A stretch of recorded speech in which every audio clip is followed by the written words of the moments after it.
Bonjour à tous et bienvenue dans En roue libre, votre émission qui traite de toute l'actualité qui touche aux automobilistes. Je suis ravi de vous retrouver cette semaine. On va parler zone à faibles émissions. Dans la semaine, jeudi pour être très précis, sera audiencé le recours de l'association 40 millions d'automobilistes et de la FEDA devant le tribunal de Rouen pour remettre en cause potentiellement ces zones à faibles émissions.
Fait, mais vous ne craignez pas d'être radié par votre assurance. Mais ce qui me gonfle, c'est toutes ces imbécilités qui sont rendues publiques sur les réseaux sociaux et que vous finissez par partager, par croire et par répéter. Parce qu'après, ça devient des vraies vérités officielles, alors que ce ne sont que des conneries. Tiens, j'en ai une comme ça aussi. Bon, vous savez qu'Anne Hidalgo, politiquement, c'est pas forcément ma tasse de thé quand on parle de déplacement en voiture. Mais un jour, un 1er avril, il y avait un média qui avait fait un papier pour dire Anne Hidalgo a perdu son permis de conduire, elle a été prise sur le périph' alors qu'elle n'avait plus de permis. C'est faux, c'est faux. Et j'ai encore des gens dans mon entourage qui me disent Ah, t'as vu, Anne Hidalgo, elle n'a pas le permis. C'est faux. Donc arrêtez d'écouter n'importe quoi et je vais vous donner un petit truc, une petite astuce.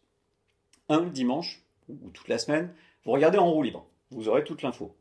Deuxième petite astuce, vous trouvez un site de pétition de 40 millions d'automobilistes, et j'insiste, 40 millions d'automobilistes, pas autre chose. C'est pas la même association. Et dans ces cas-là, vous vous inscrivez, c'est gratuit, et vous allez recevoir nos newsletters gratuitement, et donc ça vous permettra d'être au courant de tout, et de ne plus répéter des choses qui sont idiotes. Donc par pitié, arrêtez de croire tout ce qu'on vous dit sur les réseaux sociaux. Il y a 99% de conneries et peut-être 1% de choses intelligentes. Voilà. Bon bah voilà, vous savez quoi retenir et puis forcément, donc tant qu'il n'y a pas de nouvelle clause dans le contrat d'assurance, rien ne change, on n'est pas exclu parce qu'on roule en ZFE. Et comme on parle de ZFE, je pense qu'il est l'heure de passer au vrai du faux.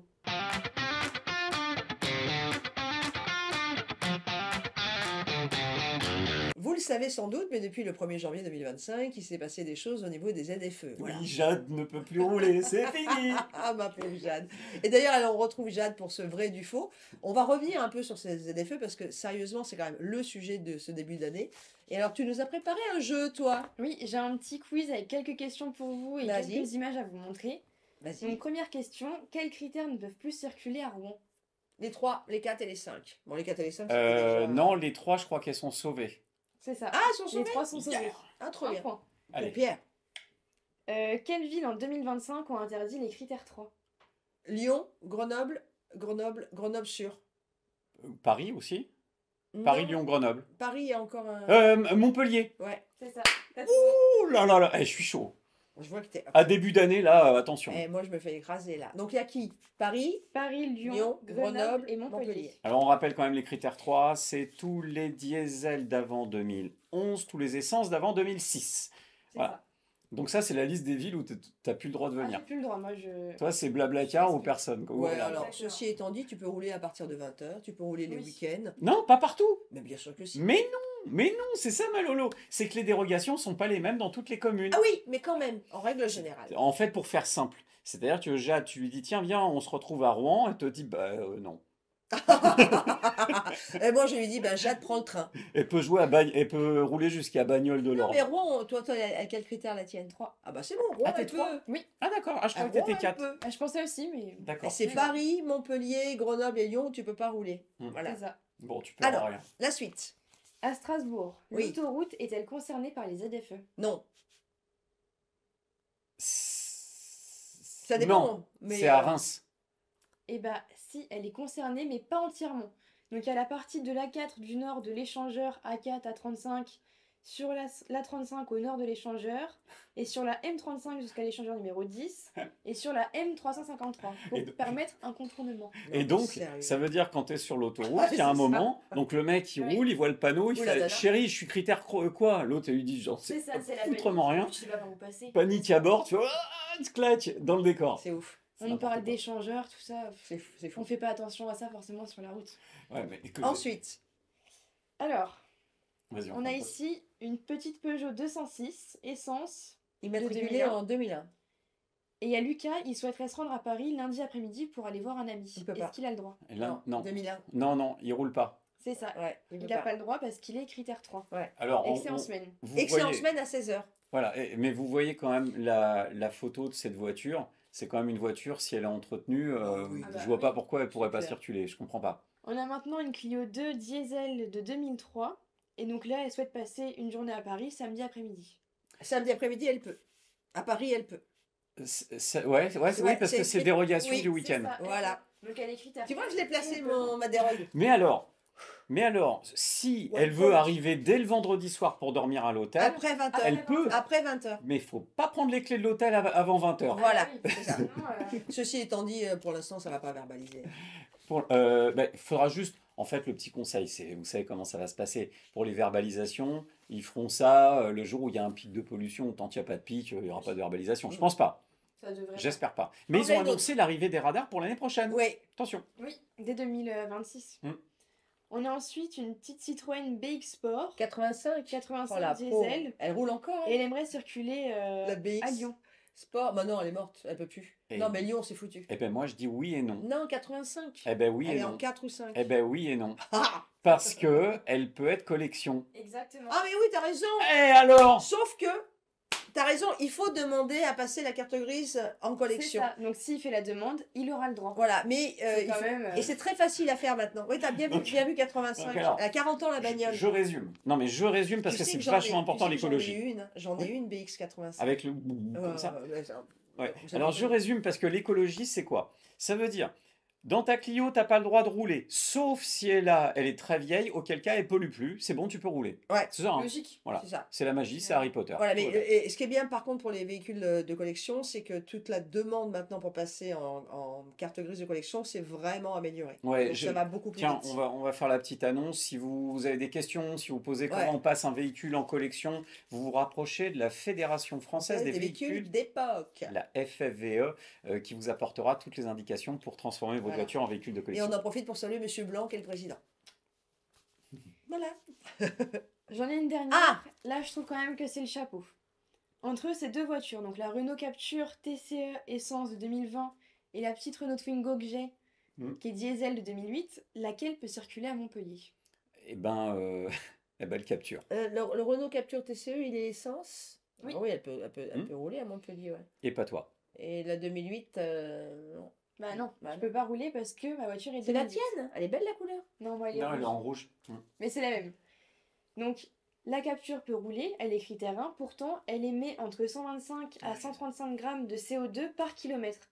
Alors que ma petite Twingo, C'est pas dingue hein, déjà, 125, Oui, non, 135, ça c'est va. acceptable. Hein. ma petite Twingo qui est critère 3 et qui est diesel, elle en émet que 113. Donc elle en émet moins que Mm. la Capture et pourtant j'ai pas le droit de rouler. Bah ouais. Ça, On se c'est- demande quand même. Mais t'as pas compris l'écologie. L'écologie, c'est quand tu émets beaucoup de CO2 si tu as acheté une voiture récente, si tu as un gros Hummer américain. Non mais Non, vraiment, mais c'est ça. si tu achètes un gros Hummer américain, tu as le droit de rouler. Si tu le fais passer en utilitaire. Non, il Tu peux roule, plus. il est critère 1. Ouais, mais. Mais si, les Ah critères 1, ouais il roule. Oui. Ben Oh oui. là là. Par contre, bah, ta Twingo, je suis désolé, mais tant Ouais, pis, bah quoi. oui. Tu te rends pas compte un peu comment t'es une pollueuse? Non mais vraiment, t'as pas honte? Pas tellement. On a fait le tour? Ouais. C'était bien ce quiz, j'ai bien aimé. Et vous, vous en avez pensé quoi? Et si vous avez des questions à poser, vous faites comme Pierre vous l'a proposé, hein, vous nous envoyez un petit commentaire sur Insta, sur YouTube, voilà. Allez, je rappelle juste une petite chose, vous êtes déjà 250 000 à avoir visionné le reportage sur les zones à faibles émissions. Vous êtes plus de 50 000 à avoir regardé l'émission consacrée aux zones à faibles émissions dans En roue Très libre. bien. Continuez à aller la voir à aller voir ces reportages et le En roue libre parce que vous apprendrez tout des ZFE. Et je pense que c'est ça qui est pas mal avec YouTube aujourd'hui, c'est qu'on peut se permettre de revenir en arrière pour avoir l'information. Ah, mais je suis d'accord, puis on peut revoir, replayer, etc. J'avais une question pour Pierre Chasseret. Ta Mercedes, Ben, ma Mercedes, une vieille Mercedes qu'il a trop belle. alors, allez, je le dis, j'ai une Mercedes CLK 200 compresseur de 2001, qui est donc critère 3, qui ne peut pas rouler dans Paris. Sauf le week-end et à partir de 20h tous les soirs. Ouais, Il y a et, des dérogations. ouais, Oui. et puis je vais aller au-delà. Vous savez quoi? Bah, si vous me croisez en voiture dans Paris, vous risquez de me croiser de temps en temps avec ma voiture. Ouais. Parce que moi, la vignette critère, je vous le dis franchement, je m'en tamponne. Je crois que les problèmes de la France, ça ne se C'est limite beaucoup plus pas. important. Voilà, donc Ouais. si un jour, mais j'attends parce que Maître Yoska et Maître Attal attendent de tout cœur ma prune pour pouvoir la défendre et faire tomber cette mécanique stupide c'est des zones à faibles émissions. Surtout que, je ne sais pas si tu as entendu, il y aura 24 jours de dérogation par an. En plus des week-ends, en plus des... Alors ça, c'est pour Paris-Île-de-France, Oui, parce que oui, oui, tout ça. fonctionne pas Pour pareil. Paris-Île-de-France. En fait, ce qu'il faut retenir des ZFE, c'est qu'on est incapable de savoir quelle métropole en France interdit quelle voiture. Et quand on fait une réglementation qu'on ne peut pas connaître, c'est que la règle est mauvaise. Bah oui, puis il fallait faire la même pour tout le monde au pire. Voilà, mais Au je vous pire. annoncerai peut-être une très bonne nouvelle dans les semaines à venir si le D'accord. député que j'ai contacté est d'accord pour faire ce que je lui ai demandé de faire. Très bien. Bon, bah vous avez compris, vous revenez nous voir régulièrement hein, sur la page YouTube. On vous avait prévenu, hein, c'est une émission spéciale consacrée aux ZFE et aux vignettes critères. Alors, prenez le temps, regardez de nouveau l'émission, revenez en arrière si vous n'avez pas tout compris, parce que même nous, je peux vous avouer quand même qu'on se fait des nœuds au cerveau. Et il y en a un là, il est tombé sur un panneau, il n'en est pas revenu. Non, j'ai rien compris. J'ai rien compris, mais je vais quand même essayer de vous l'expliquer aujourd'hui. On va parler des vignettes critères de 1 à 5. Je vous dis, les amis, on va pas mentir à ceux qui nous regardent, on en parlait juste il y a 30 secondes et c'est vraiment dur à comprendre. Bon, on va parler de la norme euro. Alors, la norme euro, qu'est-ce que c'est? La norme euro, c'est ce qui indique la classe d'émission européenne de votre voiture en tenant compte de quantité de particules produites. Je suis déjà essoufflé. Voilà, on va se le dire, je suis déjà Et essoufflé. puis en étant honnête, celui qui achète sa voiture, il s'en fout complètement. Hein. C'est Il ça. achète sa voiture, point. Maintenant, on va détailler avec ce que je vous présente à l'écran, les vignettes critères, donc de 1 à 5. Alors, les vignettes critères 5, attendez, je lis mes notes parce que c'est compliqué.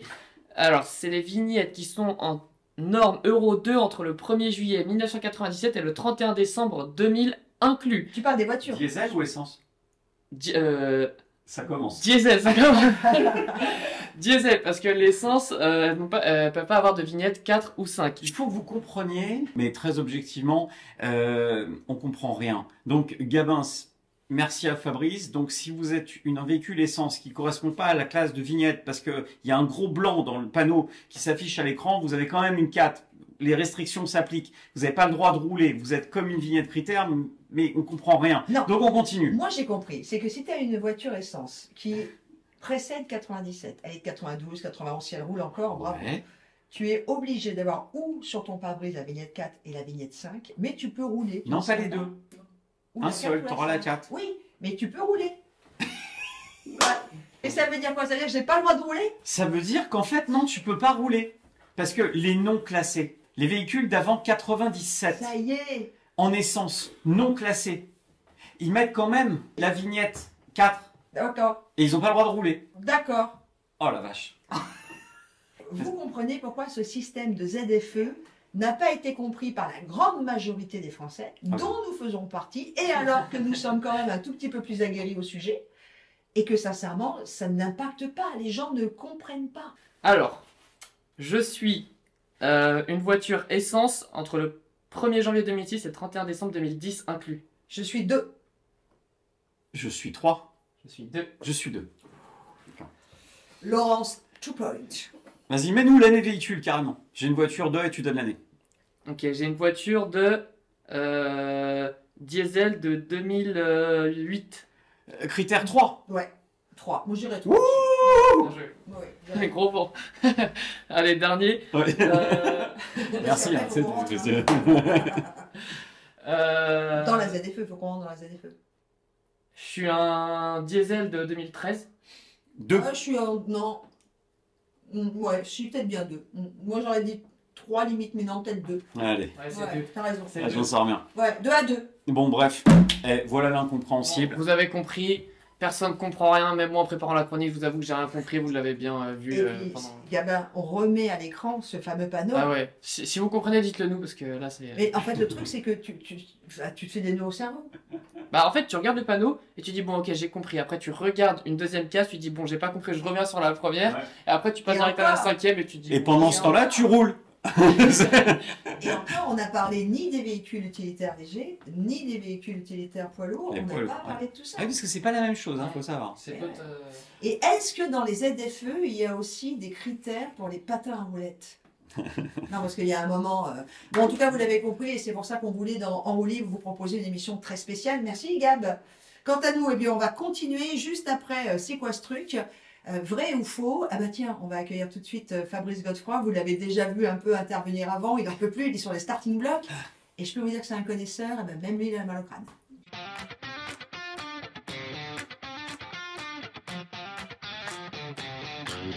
D'abord, commençons peut-être par le début. Ouais, le film. Voilà, on a voulu à 40 millions d'automobilistes il y a 2 ans maintenant partir sur les routes et rencontrer, proposer à tous ceux qui étaient dans le fichier des sympathisants de 40 millions d'automobilistes touchés par les ZFE de venir me rencontrer. Et il y en a beaucoup d'entre vous, ça m'a fait plaisir et vous m'avez répondu pour me rencontrer. Vous êtes montés en voiture avec moi avec des petites GoPro et on va voir quelques images qui interviendront tout au long de cette émission.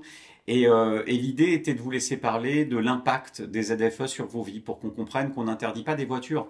C'est pas des voitures qu'on interdit, Laurence. On est en train d'interdire des gens La qui sont dans les mobilité. voitures. Et ça, c'est grave. On regarde un extrait? Allez, on regarde un premier extrait parce que... Allez, tiens, on va en lancer un. Moi, il y a quelque chose qui me choque, déjà dans un premier temps. C'est que les zones où tu trouves des hôpitaux, c'est dans les ZFE. Par exemple, regardez. Et comment vont faire aussi, la question que je me suis posée, comment vont faire les gens qui sont suivis pour un cancer et qui n'ont pas, qui vont à l'hôpital civil au centre-ville de Strasbourg, comment ils vont faire pour venir s'ils n'ont pas les moyens de changer de véhicule? Quid des gens qui ont besoin d'aller à la clinique, aller à l'hôpital, aller consulter un spécialiste, un ophtalmologue, les gens qui vivent à la campagne, comment ils font ces gens-là? Toutes nos cliniques, tous nos hôpitaux sont sur la ZFE. Comment on fait pour aller se faire soigner avec une voiture qui n'est pas aux normes? Comment font les véhicules sanitaires pas aux normes? Comment font les utilitaires pas aux normes? On vous en parle dans la ville? Oui, on m'en parle, des gens qui sont inquiets, notamment les gens âgés qui doivent prendre des rendez-vous médicaux sur la zone rouennaise. Vous venez de le constater, tout cela est fort incohérent et vous n'êtes pas au bout de vos surprises car tout au long de notre rendez-vous, vous allez découvrir d'autres témoignages. Fabrice, voilà, vous parliez vous-même d'incohérence en antenne. Je crois qu'il n'y a pas une politique publique qui est aussi antisociale et anti-écologique. Parce que, en fait, très clairement, on est en train de pénaliser des gens qui n'ont pas les moyens de changer de voiture. Il faut quand même se rappeler qu'aujourd'hui, le parc est vieillissant. C'est-à-dire que les zones de faible émission, elles ne viennent pas de sortir. La première zone de faible émission, c'était à Paris en 2019. Élimination de la vignette critère 5. Et depuis, le parc est en train de vieillir. Donc, en plus, ça n'a même pas d'impact. L'objectif en fait, des zones de faible émission, c'était quoi? C'était rajeunir le parc. Il vieillit. Déjà, premier échec. Ça, c'est un échec. 12 ans de moyenne, je crois à peu près, là, on n'est pas loin. On est à 11 ans et demi aujourd'hui. Et il vieillit de 3 mois tous les ans depuis 5 ans. Donc, déjà, zone de faible émission, l'impact est à l'inverse de l'objectif. Première chose. Et deuxième chose, il n'y a rien de plus anti-écologique. Pourquoi? Parce que, en fait, qu'est-ce qu'on est en train de créer? On est en train de créer une obsolescence programmée. C'est ça les zones de faible émission. C'est-à-dire qu'aujourd'hui, on nous demande, par exemple, pour l'électroménager, de réparer sa machine. Pour pas changer sa voiture, Très on bien. la changer. La Et en machine. fait, la zone de faible émission, c'est exactement le contraire. On veut mettre à la case des voitures qui roulent très bien, qui passent le contrôle technique, sinon elles ne rouleraient plus, et pour en refaire d'autres. Donc c'est une obsolescence programmée. Donc c'est totalement anti-écologique et antisocial. Tiens, ben ça c'est intéressant, parce que sur l'aspect contrôle technique, Laurence, on a énormément de témoignages là-dessus. Les gens que j'ai rencontrés, ils comprennent pas pourquoi ce contrôle technique ne leur suffit pas à passer des zones à faible émission. Eh ben, moi, je te propose tout de suite, et à vous aussi, Fabrice, de vous écouter sur ce sujet. Moi, ma voiture, c'est donc une Golf 4 qui est très bien entretenue. Je tiens à le préciser parce que ça c'est important. Donc, contrôle technique, elle est sortie vierge, il n'y a rien. Ma voiture, elle a toujours été très bien entretenue. Je me vois pas me débarrasser de ma voiture. J'ai acquis la voiture de mon père, hein, qu'il avait acheté neuve, une Mercedes, une vieille Mercedes qui date avant 2000, 1999. Et cette Mercedes a toujours très peu de kilomètres. Elle est en bon état, toujours bien entretenue régulièrement. Elle fonctionne bien, consomme peu, a toujours été suivie au garage comme il se doit.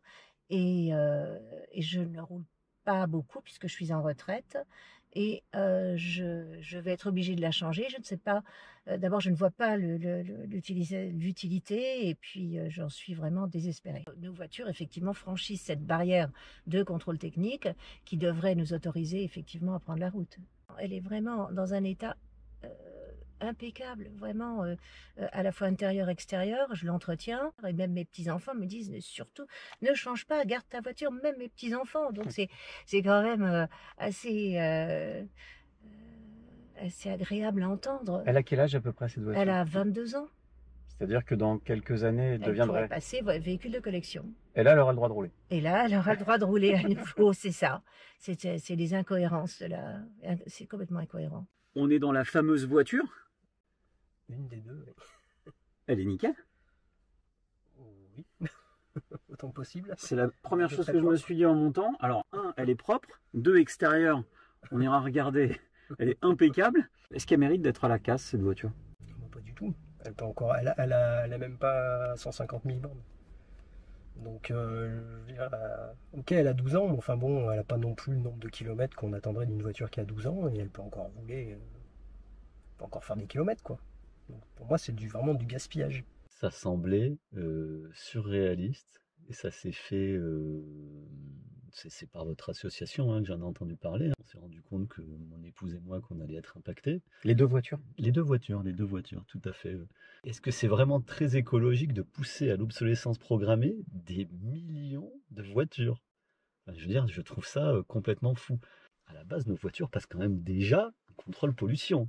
Contrôle technique, ouais. Donc, Vous l'avez compris, cette émission vraiment pointe toutes les incohérences, mais pas seulement, on va aussi parler des réalités. On vient de le faire. Là, il y a encore une partie de la population qui va être fortement touchée. Oui, parce que, alors 4 et 5, pour l'instant, bon, c'était à peine 10% du parc roulant. Donc, bon, c'était vraiment des anciennes voitures, on peut l'admettre.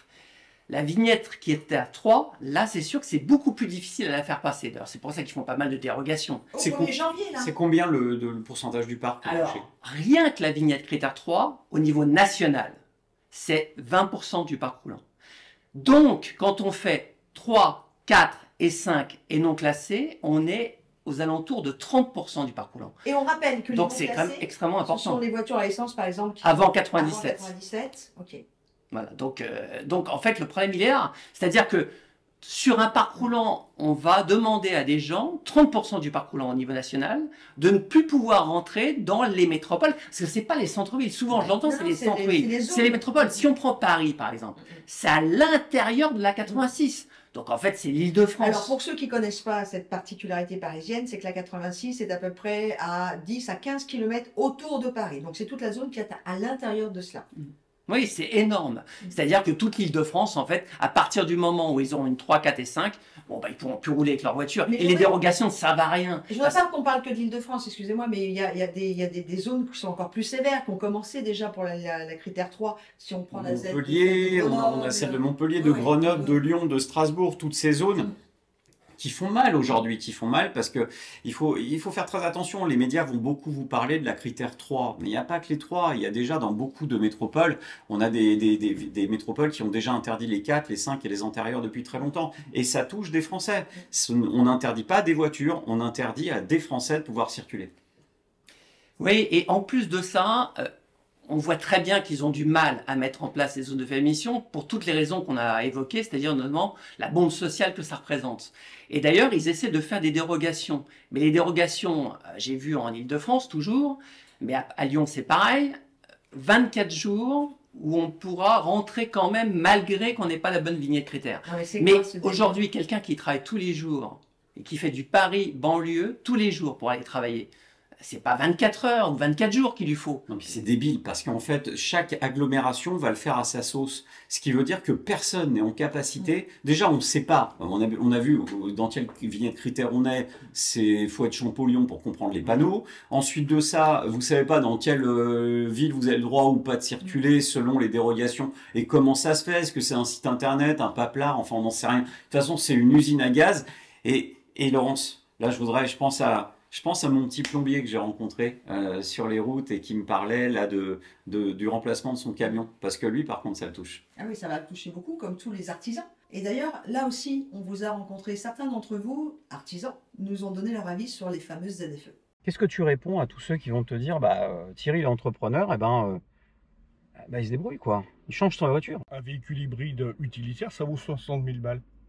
Je fais comment pour investir 50 000 balles dans un utilitaire? J'ai acheté le mien quasiment neuf. Il m'a coûté 29 000 euros. J'ai mis 5 ans pour le rembourser. Mais je fais comment, moi, pour les rembourser ces 54 000 balles? C'est la fin de la micro-entreprise. Ah ben, c'est la fin de la micro-entreprise. Vous êtes peut-être reconnu dans ces témoignages d'artisans. Et vous, votre véhicule utilitaire est léger ou un peu plus lourd, il a quels critères?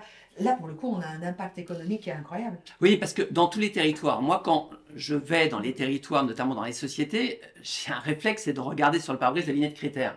Et je vois du 4 ou 5, alors que je sais très bien que normalement, dans cette zone, ils n'ont pas le droit de rouler. Mais les gens, déjà, ils ne le savent même pas, ils ne l'ont même pas compris. Et ça pose un énorme problème. Mais pour l'instant, il n'y a pas de verbalisation automatique. Donc, en fait, c'est une zone de faible émission de papier, pour l'instant. De pacotille.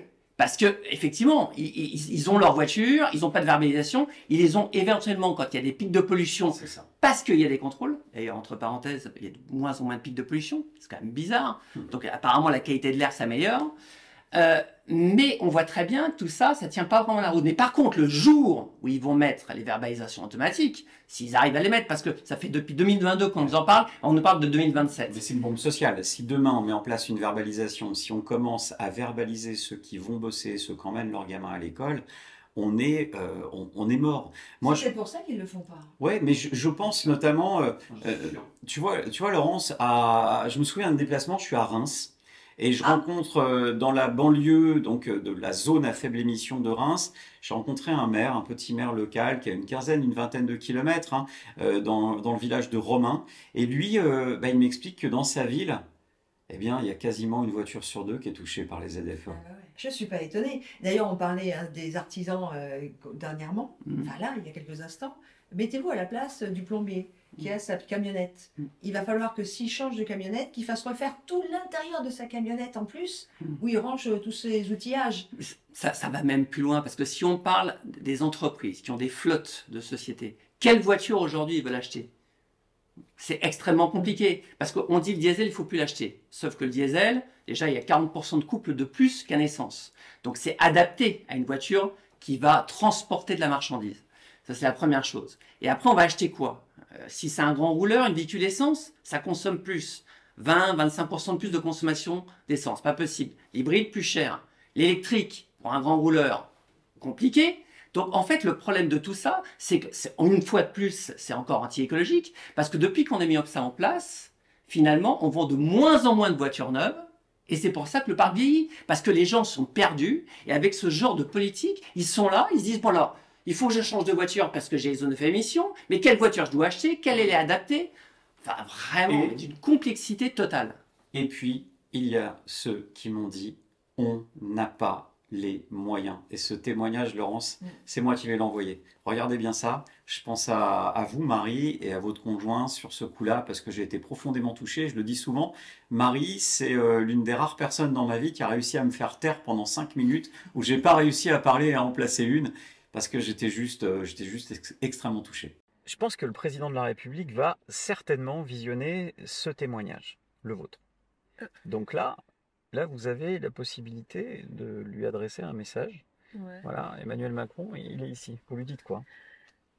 Monsieur Macron, on est tous conscients des problèmes écologiques. Je vais être honnête, on a un petit peu d'économie. Moi, quand j'avais une très jolie situation financière, j'étais responsable commerciale, je me suis attachée à économiser parce que je voulais un jour devenir propriétaire. Aujourd'hui, ce que j'ai pu durement mettre de côté, je vais devoir le sortir pour acheter une voiture parce qu'on m'impose et du coup je ne serai jamais propriétaire parce qu'aujourd'hui c'est pas avec ce que j'ai que je vais pouvoir réépargner. Donc en fait vous tuez nos projets et notre loyer il a augmenté de 20 € aujourd'hui avec l'inflation, 20 € par mois. Bientôt on va plus pouvoir payer notre loyer. Enfin c'est tout augmente. Enfin, il y a d'autres façons de faire et on n'a pas les moyens. Et arrêtez de nous dire qu'on a des aides. Parce qu'encore une fois, quand on a les moyens, quand on a le pognon pour s'acheter une voiture plus récente, plus confortable, mais bien sûr qu'on le fait. Enfin, c'est d'une logique implacable, en fait. Il n'y a pas besoin d'avoir fait Saint-Cyr pour le comprendre. Je suis en panique, je me dis, comment on va faire? Comment mon conjoint va aller bosser? Moi, comment je vais aller à mes rendez-vous médicaux? Comment on va plus pouvoir voir la famille, les amis, plus personne. Enfin, on va être seuls comme des cons chez nous. Je sais même pas en fait comment vous faire ressentir que c'est trop. Il faut stopper tout ça. Il faut stopper tout ça. Je suis un être humain. Comme lui, comme vous, Monsieur le Président, vous êtes un être humain. Vous êtes libre là de choisir vos méthodes de déplacement. Nous, on nous enlève cette liberté-là, en fait. Comme si on n'était rien. Voilà, c'est une réalité, en tout cas pour ce dernier témoignage qui nous touche tous, mais nous ne sommes ni vous, ni moi, ni Pierre, ni Fabrice à l'abri de devoir réinvestir bientôt dans une autre voiture. Bref, vous l'avez compris, ces ZFE, on n'y comprend rien, mais c'est surtout parce que c'est incohérent. D'ailleurs, on va continuer de les évoquer dans quelques instants et on va retrouver Jade qui nous rejoint pour la petite vadrouille.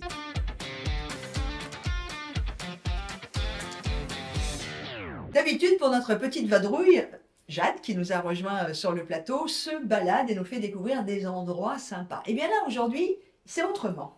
Exactement, donc cette fois, c'est Pierre qui est allé en petite vadrouille parce qu'il voulait voir ce qui se passe au niveau des ZFE et il a vu plusieurs incohérences. Tu m'as parlé un petit peu de Rouen, je crois. Alors Rouen, c'est fantastique parce qu'à Rouen, je suis parti avec un maire qui m'explique que quand on est sur un pont, tu roules avec ta voiture, hein, tu arrives sur le pont de l'autoroute, quand tout à coup le panneau apparaît devant toi, le panneau de ZFE, tu fais quoi? La voiture, t'appuies sur Go Gadget, elle s'envole, comment on fait? Pour voir ce que tu nous as proposé, tu as Rouen, après tu es allé te balader à Strasbourg. À Strasbourg, et on va terminer par aller faire un petit tour à Grenoble, où c'est rigolo aussi. Et là, regardez, parce qu'en termes d'incohérence, sérieux, il y a quand même de quoi se bidonner ou de pleurer. Ça sera à vous de choisir. Le maire des villes vous parlera de la route de Dieppe. Ben, quand vous êtes arrivé, que vous roulez sur la route et que le panneau ZFE arrive, vous n'avez même pas le droit de faire demi-tour. Donc ça n'a aucun sens techniquement. Ça n'a aucun sens techniquement. Parce que vous êtes coincé entre deux villes. On est tout près de Rouen et il dit, si je ne mets pas des villes, il dit, hein, je peux pas mettre Bonneville, et sans des villes et Bonneville, finalement, je n'ai pas suffisamment d'habitants pour mettre dans la ZFE. Le périmètre est complètement délirant. Je vais vous montrer, parce que c'est pour ça que je voulais que vous veniez, parce que je vais vous montrer sur place comment c'est délirant. L'installation des panneaux conduit dans beaucoup d'endroits à ce que le panneau oblige le véhicule à s'arrêter sur la route ou à faire demi-tour, ce qui est interdit. Le summum étant le panneau qui est à l'entrée de Rouen, sur le viaduc, sur l'autoroute. Là, il n'y a même pas possibilité de faire demi-tour. On y va? On y va. Alors là, donc, on est dans Canteleu. Là, on va rentrer dans des villes. Donc, panneaux ZFE. Donc là, vous allez sur Maromme. Donc bientôt, vous allez être sur une commune qui n'est plus ZFE. Donc ici, vous êtes fan zone et ici, vous êtes dans la zone. Donc un véhicule qui arrive là, qu'est-ce qu'il fait? Et ça, c'est une route circulante qui est compliquée. On ne peut pas faire demi-tour ici, monsieur le maire. Là, on ne peut pas faire demi-tour, c'est impossible. Là, le demi-tour est impossible à la fois techniquement et réglementairement. Qu'est-ce qu'on fait? On continue. On n'a pas d'autre choix. Donc, soit si on continue pas et on fait une infraction, on a un risque, je veux dire, au niveau de la sécurité routière, ou alors effectivement, où on s'arrête. Mais il n'y a pas de solution. Ce type d'incohérence, monsieur le maire, on les retrouve que sur des villes où vous en avez constaté dans d'autres? Non, j'en ai constaté. Par exemple, quand on vient de Saint-Jacques-sur-Darnétal, complètement à l'ouest de la métropole, on descend une route départementale qui avec une ligne continue. Et évidemment, il y a un moment où on rentre dans la ZFE et on n'a pas de solution. Donc cette route est très dangereuse, elle sort de l'autoroute. Le matin, il y a énormément de circulation. Alors on est où, monsieur le maire, là? Là, on est sur l'autoroute qui va arriver sur Rouen, qui va arriver sur le pont Flaubert. On arrive de Barentin, donc on est sur une autoroute tout à fait classique. Et on va arriver sur un viaduc. Et à un moment, vous allez voir sur le viaduc un panneau ZFE. Voilà, vous le voyez là? On rentre, ça y est, nous sommes dans la ZFE. Alors là, monsieur le maire, que peut faire l'automobiliste une fois qu'il est bloqué? Je ne sais pas, il ne peut que continuer. Il ne peut pas faire autre chose. Il ne peut que continuer. Et là, il y a souvent des gendarmes ou de la police au bas de l'autoroute. Ils peuvent être verbalisés. Je crois qu'il y a là aussi une voie peut-être judiciaire qu'il faudra exploiter, puisque quand on se rend compte, on a fait le chemin où le maire de Desvilles nous a montré qu'en arrivant sur l'autoroute, c'est-à-dire qu'on a la capacité de s'arrêter, on est face à un panneau de ZFE, qu'est-ce que les gens font? Forcément, ils ne respecteront pas la loi et donc rentreront dans cette ZFE avec des véhicules qui n'ont pas le droit d'y rentrer. Et là aussi, quelle est la solution? Est-ce que la personne s'arrête en plein milieu de l'autoroute? Non, ce n'est pas possible. Donc la loi n'est pas applicable. Quand je suis arrivé, j'ai vu qu'en fait, on arrivait par la nationale, oui. Et d'un seul coup, il y a le panneau ZFE, ouais. Mais on peut rien faire. Voilà, on peut rien faire. C'est ça. Il faut piler. C'est dangereux. C'est dangereux, oui. C'est une aberration totale. Donc je pense que pour l'instant, les gens, ils enfreignent la loi, ils passent. Il n'y a pas le choix. Oui, il n'y a pas le choix. Faut s'arrêter, attends. Faut s'arrêter, attends, faut savoir. Faut que tout le monde sache. Ouais, mais le problème, c'est qu'il y a des gens qui ne sont pas grenoblois. Exactement. Mais c'est comme toutes les villes, ça va être le problème dans toutes les villes. C'est qu'il va falloir savoir qui est autorisé de circuler et quand. Il va falloir avoir de la mémoire quand on traverse la France. Sur cette image du Dauphiné libéré, ça paraît étonnant parce que je l'ai regardé et je comprends pas en fait. Qu'est-ce qui se passe? On est où là sur cette photo? Là, tu parles du pont de Catane, c'est-à-dire en fait c'est la sortie de Grenoble qui nous emmène en fait vers les directions de Lyon, voire de Chambéry, etc. Sur la 480. C'est-à-dire en fait ça fait partie des axes les plus passants de Grenoble. Et alors qu'est-ce qui se passe? Parce que là on nous dit grosso modo dans 300 mètres, sauf si vous êtes critère 1, 2 ou électrique, vous pouvez plus rouler. Les panneaux sont toujours placés à des endroits où en règle générale on peut pas faire demi-tour. Parce que quand on arrive, on s'arrête et on attend. On est sorti de l'autoroute et on va arriver véritablement sur un point d'incohérence. Il y a la signalisation et la mise en œuvre de la ZFE. Je fais attention à ce que je fais. Où véritablement il y a un endroit de dangerosité. Le panneau s'impose à moi. Je suis en sortie d'autoroute. Je n'ai d'autre choix. J'ai pas de choix. Au final. Je viens de me mettre en situation de danger, je vais être sur la voie d'arrêt d'urgence.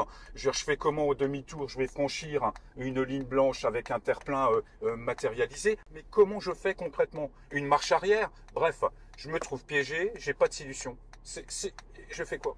Je fais quoi concrètement?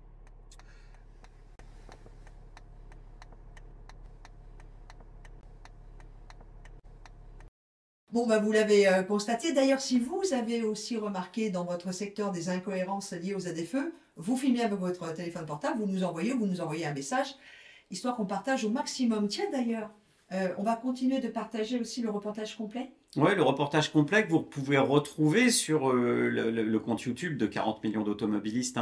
Vous avez, alors attention, je vais le faire du bon côté, je parle ici Le lien qui apparaît là. Voilà, normalement, vous pouvez directement cliquer dessus et retrouver le reportage en intégralité qu'on a pu réaliser. Des témoignages. Le reportage dans lequel vous allez voir tous les témoignages. Il y a plein de choses qu'on n'a pas abordées, mais on a rencontré une école de conduite, par exemple. Parce qu'un jeune qui passe son permis de conduire, il a un budget global, en moyenne, c'est 5 000 € pour passer son permis, plus la voiture.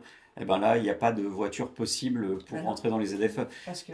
Ta petite pitchoune de voiture, c'est terminé. C'est fini, oui. Oui, donc comment tu fais? Bah, j'y vais quand même. Ah, voilà. Tant qu'on verbalise pas. Bah oui, mais de toute façon, je pense que les verbalisent pas, on l'a dit. Hein, parce Pour l'instant. Mais attention, attention parce que les lecteurs automatiques de plaques d'immatriculation qui arrivent bientôt sur les routes de France pourraient nous verbaliser à partir de l'année prochaine, hein, c'est dans quelques jours, mais l'année prochaine. Et je pense que là, ça va être une bombe sociale, véritablement, parce qu'on va interdire aux plus jeunes d'avoir une voiture. On va interdire. Mon petit doigt me dit qu'avec tout ce qui se passe dans ce pays en termes de politique, où c'est quand même un gros bazar, j'ai l'impression quand même qu'ils vont de nouveau reculer la verbalisation. Je dis ça, je dis rien. Alors on va aller plus loin. Ils n'auraient pas intérêt à le faire aujourd'hui. Bon, désolé, mais toi, tu es resté jusqu'au bout de l'émission, mais vous aussi, donc vous aurez un scoop. C'est qu'on est en train de bosser à l'Assemblée nationale pour obtenir un texte qui va abroger les zones à faible émission.